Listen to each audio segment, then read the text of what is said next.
కండలు మాత్రం చూడాలంటే గ్రేట్ అసలు. నేను ఇప్పుడు 30-40 సంవత్సరాలు చూస్తాను. పెట్టిన ఇప్పుడు 15 సంవత్సరాలు అయితే ఆఫీస్ అసలు ఏ అంబేద్కర్ ప్రోగ్రామ్ అయినా కానీ అసలు రాలేంది ఆ వ్యవహారం ఏంది అసలు చూసి ఇంతమంది ఇట్లా ఉంటారు అంబేద్కర్కి మన కొత్తలో ఇట్లా ఇట్లా చేస్తారా అనేది ఒక ఊపు వచ్చేది ఇక్కడ వీళ్ళని చూసి. అంటే ఎవరున్నా వీళ్ళకి సంబంధం లేదు. రుద్రాంపురుడు మొదలు పెడితే బైక్ ర్యాలీతోటి జెండాలు కట్టుకుని ఒక యూనిఫామ్ లాగా వచ్చిన చూస్తా సార్. ఎంత అంటే మనుషులు అయితే ఎంత బాగా అంటున్నాం. అలాంటి చేసే వాళ్ళు ఉన్నారు, ఇంత మంది ఉన్నారు. అంటే మనకు ఈ ఉద్యోగస్తులు అంటే గ్రేట్ అది. అదొకటి. మళ్ళీ ఇంకొకటి ఏంటంటే ఇప్పుడు ఉద్యోగస్తులు కేటీపీఎస్ఎల్ పలంచలో కూడా ఒక యూనిట్ బాగుంది, మాలల యూనిట్. అంటే ఇక్కడ ఏంటంటే వ్యవస్థాపక అధ్యక్షులు చాలా మంది ఉన్నారు ఈ తెలంగాణలో. కాబట్టి ఇక్కడ కూడా ఏంటంటే ఒకళ్ళు ఇంకో వర్గం అంతలకు చూసినాం. కానీ మనం ఏంటంటే ఎవరెట్టుకోవడం పోనీ మనం నడిపేది ఒక సముద్రం లాంటిది. మాల ఎటున్నా మనం మన పిల్లలు డిస్టర్బ్ చేయద్దు ఎవరిని. ఎవరు ఏ వర్గం మంది మన కులానికి జాతికి కష్టపడతారు. ఎందుకంటే అంబేద్కర్ ఏమన్నాడు, మనం బండి పండ్లకున్న బండి తోసుకుని వస్తాడు, దాంట్లో తినాల్సిన తిను, నీకు చేత అయితే బండి ఏంటంటే అక్కడ వదిలిపెట్టేది, నువ్వు దాన్ని డిస్టర్బ్ చేయకు, వేరే తోసుకొని పోతావు అని చెప్పిండు అంబేద్కర్ పొలాలను. కాబట్టి ఆ పొలాలు ఎవరైనా చూసినా పర్లేదు, మనం డిస్టర్బ్ చేయకూడదు చాలా బండిని, అది మన సిద్ధాంతం. కాబట్టి ఇక్కడ ఎట్లా ఉందంటే వర్గపోరు ఒకటి ఉంది మన ఏది అన్ని తెలంగాణలో. ఈ వర్గపోరు ఉండే వాడు ఆ వర్గం ఈ వర్గం. మొన్న ఒక మీటింగ్ జరుగుతుంది మన దాంట్లోని, వాళ్ళు వర్గం పెట్టి డబ్బులు అక్కడ ఇక్కడ వసూలు చేస్తారని. ఎవరిచ్చేటోళ్ళు లేడండి బయట. అప్పులు ఎవరిస్తారు, ఎవరు ఇవ్వడం మాటలు అక్కడ పోయి ఇక్కడ పోయి అడుక్కోవడం అనేది కాని పని. ఏంటంటే ఆర్థిక సాయం అన్నట్టు మేము కూడా చేస్తాం ఆర్థిక సాయం. ఏదైనా ఉన్న ప్రోగ్రాంలు ఉన్నా మేము కూడా ముందుకు వస్తాం, ఏదైనా ఉంటే మేము కూడా చేస్తాం. ఇంకొకటి ఏంటంటే ఇక్కడ నమ్మకం అనేది కలగాలంటే నా ఆలోచన ప్రకారం ఏంటంటే ఇక్కడ ఎంప్లాయీస్ ఉన్నారు, తర్వాత మనం ఉన్నారు. కాబట్టి మనం ఇక్కడ ఒక ఎంత చూసిన ఒక 5 కార్లు 10 కార్లు ముందు అశోక్ కుమార్ అన్నతో మాట్లాడి ఎంపీ మన మాజీ ఎంపీ అశోక్ కుమార్ అన్నతో మాట్లాడి పెద్ద ఇన్ఛార్జిగా మనం ఇక్కడ తెలంగాణకు ఆయన వేసుకుని ఆయన ఆల్రెడీ ఆయనతో మాట్లాడి ఒక రోజు ఆయన పిలిపించి గౌరవంగా ఆయన ఎంత మనం ఫాలో అయితే ఈ తెలంగాణలో కొద్దిగా ఊపు వస్తుంది. ఈ జిల్లా కాదు ఇంకో జిల్లా, పక్క జిల్లాలు ఆ జిల్లాలు కలుపుకొని మనం ఇంకా పెద్ద ఎత్తున కంపెనీలాగా మారచ్చు. ఎందుకంటే ఇక్కడ ఆయన మాల సింహ గర్జన పెట్టి మొన్న పెట్టినా ఎప్పుడు పెట్టినా లక్షల మంది వస్తారు. ఆయన ఇంటికి ఏ మాలోడు పోయినా ఎవరు పోయినా ఆయన ఇంటికి భోజనం చేసుకోవాలి, ఆయన వచ్చి ఉంటుంది. కాబట్టి ఆయనను పెడితే బాగుంటుంది మనం కలిసి ఆలోచన. ఎందుకంటే ఈ చిన్న చిన్న కంపెనీలు కానీ వేరే వర్గాలన్నీ కూడా ఏముండవు. ఇక అన్ని ఏంటంటే అశోక్ కుమార్ అన్నంత అన్ని ఒకటైపోతాయి. కాబట్టి ఆయనను పెట్టి ఎక్కడ ఏం లేకుండా తెలంగాణలో కూడా ఒక్కటే ఫామ్ చేసేస్తే బెస్ట్ ఏమో అని నా ఆలోచన ఒకటి. ఇంకోటి ఏంటంటే మందకృష్ణ మాదిగా మనల్ని ఎట్లా కలుగుతారో ఏపీసీడీలో అందరికి తెలిసిన విషయం. నెక్స్ట్ ఏంటంటే ఇప్పుడు ఇక్కడ మందకృష్ణ మాదిగా మొన్న ఏమంటారో మొన్న సింగరేణిలో కూడా జరిగిన విషయంలో కానీ ప్రతి ఒక్క విషయంలో కానీ మాకు వర్గీకరణ అది కానే కాలేదు, ఇంకా వర్గీకరణ ఇంకేం కానే కాలేదు, మాకు రిజర్వేషన్ ఫామ్ కావాలేదు, మాకు ఇంత వాటా కావాలని కూడా చేసింది. మొన్న రేవంత్ రెడ్డి ఏమంటున్నాడు, ముఖ్యమంత్రి గారు ఆగాలి తొందరపడక అది ఏం కాలేదు, ఆడ గొడవ అయితే ముఖ్యమంత్రి మీద దేనికో స్టేట్మెంట్ చేయడం, మందకృష్ణ మాదిగ గారు అది ఇది అని ఆయన మీద ఎగరడం, ఆయన ఏదో పైకి నటించడం, ఇదంతా ఏంటంటే ఒక సినిమా గ్యారంటీ చేస్తున్నారు. ఎందుకంటే అందులో ఉన్న మినిస్టర్లు అందరూ మాదిగ మినిస్టర్లు, మాదిగ ఎమ్మెల్యేలు ఉన్నారు. మన దగ్గర ఉన్న ఎమ్మెల్యేలు ఉన్నారు, వాళ్ళు ఏంటంటే కేవలం ఏమి మాట్లాడరు.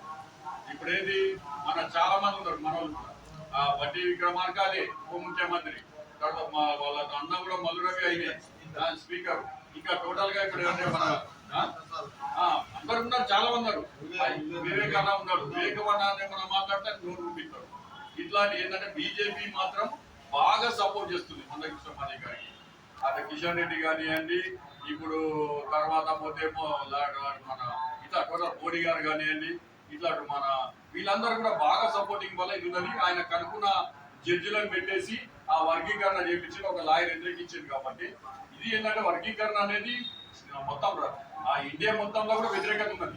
కాబట్టి మన కాడ ఏంటంటే ఇంకా ఏం ఉద్యమాలు జరుగుతలేవు, ఏం జరుగుతలేదు. కానీ సైలెంట్ గా ఏంటంటే నిప్పుల మీద నీళ్ళు వెళ్ళినట్టు చూస్తున్నారు. ఏం జరుగుతుంది, ఇంటెలిజెంట్ రిపోర్ట్ పోతాయి 10 జిల్లాలకి ముఖ్యమంత్రి గారికి. ఏం ప్రోగ్రామ్ జరుగుతలేవు భద్రాద్రి కొత్తగూడెం జిల్లాలో, వరంగల్ ఏం జరుగుతలేవు, మహబూబాద్ జిల్లాలో ఏం జరుగుతలేవు, కరీంనగర్ జిల్లాలో ఏం జరుగుతలేవు, ఇట్లాంటి 34 జిల్లాలలో ఏం జరుగుతలేవు అని అలా ఇంటిమేషన్ పోయిన కొద్దీ లేట్ చేసిన కొద్ది ఏంటంటే వాళ్ళు ఏం మాట్లాడతలేరు. తర్వాత వాళ్ళు ఒక 4-5 మంది పిలిచి ఒక అఖిలపక్ష కమిటీ పెట్టి ఏది మన సౌండ్ సిస్టమ్ పెట్టారు కదా బీజేపీ పెట్టద్దని, అట్లా ఒక కమిటీ ఏర్పాటు చేసి వర్గీకరణ వాళ్ళకి సాంక్షన్ చెప్తారు, కమిటీ వారు ఒప్పుకున్నారు మన దాంట్లో తీర్మానం అయిపోయిందని చెప్పేస్తారు. ఇది మనకు అన్యాయం జరిగే పరిస్థితి ఉంది. కాబట్టి పిల్లల భవిష్యత్తు ఎట్లా ఆల్రెడీ ఉన్నది, దీంట్లో అయ్యేదేం లేదు మనకు. ఇలా వర్గీకరణ వల్ల ఏదో నష్టపోతాం మన మీద, పిల్లలకు ఉద్యోగాలు రావు కేవలం, కానీ మనకు హక్కులు ఉంటాయి, అన్నీ ఉంటాయి. ఏదో ఏదో అయిపోయిందని ఏం లేదు, ఏమీ కాదు. ఇది ప్రస్తుతానికి బీజేపీ ప్రభుత్వం ఉంది కాబట్టి ఉంది. రేపు ప్రభుత్వం మారిందనుకో మళ్ళీ తీసేస్తారు. ఇది ఇప్పుడు మనోళ్ళు కొట్లాడతారు కాబట్టి మళ్ళా వస్తారు, మళ్ళా లాయర్ చేస్తారు, మళ్ళా కమిటీ చేస్తారు, మళ్ళా దాన్ని తీసేస్తారు. ఇంకా ఉషా మేర కమిషన్ చూసినాం, ఇవన్నీ చూసినాం. ఇప్పుడు కొత్తగా రకంగా డ్రామా చేసి అక్కడ మేస్టర్లను పెట్టి ఇదొకటి చేసి దీన్ని సుప్రీంకోర్టు దాకా తీర్పు అయిందని చెప్పారు. అంటే మేస్టర్లు అంటే చాలా మంది ఉంటారు, మేస్టర్లు కొన్ని లక్షల మంది ఉన్నారు ఇండియాలో. ఆ లక్షల మందిలో దీంట్లో ఏంటంటే ఒక నలుగురిని పెట్టి ఒక 5 పెట్టి అలా నలుగురు అనుకూలంగా వాళ్ళ ప్రభుత్వానికి వ్యతిరేకంగా వాళ్ళ అనుకూలంగా ఉన్నారు కాబట్టి అది ఇచ్చారు. కాబట్టి దీంట్లో అయ్యేది ఏం లేదు, ఏం కాదు. దీని విషయం మళ్ళా కేసులు ఎత్తనే ఉన్నాం, మళ్ళా పోతున్నాయి, మళ్ళా సుప్రీంకోర్టులో కేసులు వేయడం జరిగింది, అన్ని జరిగినాయి. కాబట్టి ఉద్యోగస్తులు కూడా ముందుకు వచ్చింది కాబట్టి వాళ్ళు ఏంటంటే ముందుకు వచ్చి చేయలేరు. ముందుకు వచ్చి ఎందుకు చేయలేరు అంటే ప్రతి ఒక్కరు చేసినా కానీ వాళ్ళ మీద కేసులు పెట్టి ఉద్యోగాలు ఇవ్వాలని చూస్తారు. ఫస్ట్ పడనోళ్ళు ఉంటారు, అన్నదాన మాలలలో ఉన్నారు, అలా మార్గ సోదరులలో ఉన్నారు, ఇంకా పడని వ్యక్తులు ఉన్నారు. కాబట్టి వాళ్ళు ఎన్నికలు ఉండడమే కరెక్ట్. ఇంకొకటి ఏంటంటే అలా మార్గ సోదరులు ఉండి మన దళితుడే, మన మార్గ సోదరుడు దళితుడే. ఒక ఉద్యోగస్తుడు పెద్ద క్యాడర్లు ఉంటే ఆ చిన్న క్యాడర్ని ఇంకా దొక్కాలని చూస్తారు. అసోసియేట్లకు మాకు ఏదంటే ఇంటిమేషన్ ఇస్తే మేము మాకు దోషినట్టు ఇక్కడ ఉన్న ఎవరు రాకుండా కానీ నాన్నట్టు అని చెప్తే నేను ఒక 20 మంది 30 మంది ఆడోళ్ళని మొగ్గలు తీసుకొచ్చి ఆ గేటు ముందు కూర్చోవడం అది మేనేజ్ చేస్తాను కూడా మీకు నేను సాయం చేస్తా, మీరు ఇంటిమేషన్ చేయండి. ప్రతి దానికి ఇప్పుడు ఎందుకంటే ఎక్కడైనా ఇబ్బందులు జరుగుతాయి ఇట్లా ఎందుకంటే మీరు చెప్పుకోలేరు. ఎందుకంటే మీ అమ్మాయి చెప్తే మా వాళ్ళు చెప్తే ఇదేం కదేనట్టు కాదు, ఒకసారి రుచి పెట్టాలి వాళ్ళకి. ఎందుకంటే వాళ్ళు మనము పోరాడితేనే పోయేది ఏం లేదు. ఎందుకంటే ఒక అధికారి బాగా అన్నాడుకో ఆయన మీద పోయి ఒకసారి ధర్నా లాంటి ఒక 10 మంది 20 మంది చేస్తే వాడి భయం అనేది ఉంటుంది మనకి. కాబట్టి అలాంటి ఏమన్నా ఉన్నా కానీ అవకాశం ఉన్నా కానీ మనం చేద్దాం. నేను చెప్పేది ఏంటంటే ఒక నాయకత్వం కరెక్ట్ ఉండాలి. కాబట్టి ఆ నాయకత్వం కరెక్ట్ ఉండాలంటే మనకు హర్ష కుమార్ అనే ఉంటే కరెక్ట్ ఉంటుంది నా ఆలోచన.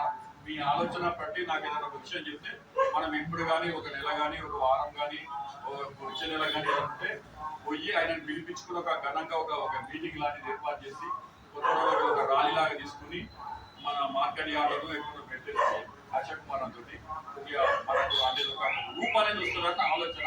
నాకు ఈ అవకాశం కల్పించిన మీ అందరికి కూడా జై భీమ్ తెలియజేసుకుంటూ అందరికీ